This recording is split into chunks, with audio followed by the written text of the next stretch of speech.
बुलेटिनमध्ये ब्रेकनंतर पुन्हा एकदा स्वागत। एक अत्यंत धक्कादायक बातमी महाकुंभ मेळ्यातनं आहे। महाकुंभात स्नान करणाऱ्या महिलांचे आक्षेपार्ह व्हिडिओज पोस्ट आणि विक्री केल्याचं धक्कादायक प्रकरण समोर आलंय। या प्रकरणी उत्तर प्रदेश पोलिसांनी 3 जणांना अटक केली। यातले 2 जण महाराष्ट्रातले आहेत। त्यातल्या एकाला लातूरमधनं आणि एकाला सांगलीतनं अटक झाली आहे। या तीनही आरोपींना कोर्टानं 7 दिवसांची पोलीस कोठडी सुनावली आहे। प्रयागराजमधील मुख्य आरोपी चंद्रप्रकाश फुलचंदला अटक केल्यावर हे संपूर्ण प्रकरण उलगडत गेलं।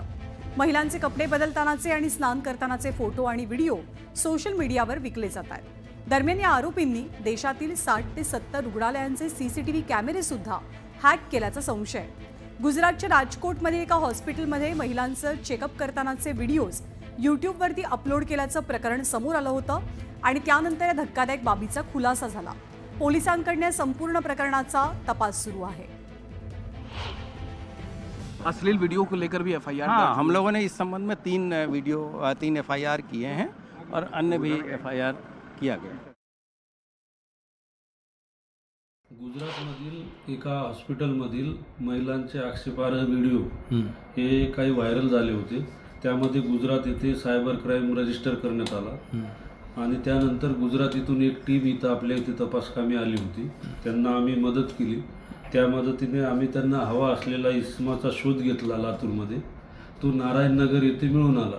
त्याचे नाव प्रज्वल तेली असून तो मूळचा राहणार जत जिल्हा सांगली येथील आहे। तो इथं नीटची तयारी करत होता।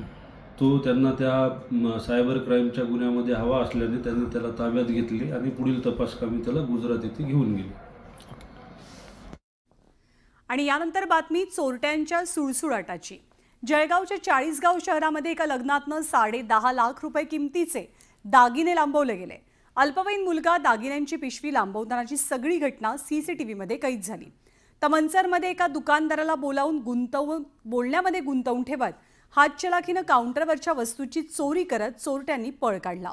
सीसीटीव्हीच्या आधारे या महिलेचा पोलीस सध्या शोध घेतात।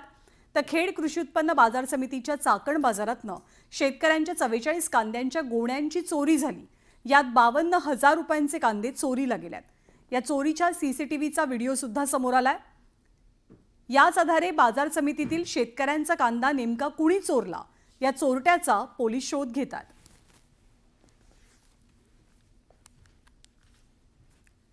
BBC WS इंडिया न्यूज इन्स्टिट्यूटवरती ईडीनं मोठी कारवाई केली आहे। ईडीनं या प्रकरणी 3,44 लाखांचा दंड ठोठावलेला आहे। फेमा कायद्याचं उल्लंघन केल्याप्रकरणी ईडीकडनं हा दणका दिला गेलाय।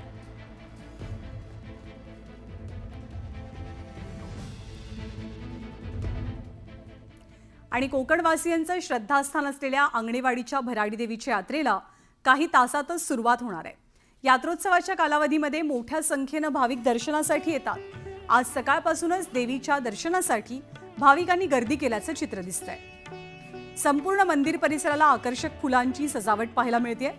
दरवर्षी अंदाजे 5 ते 7 लाख भाविक भराडी देवीच्या दर्शनासाठी केवळ 1.5 दिवसांच्या यात्रेमध्ये सहभागी होतात।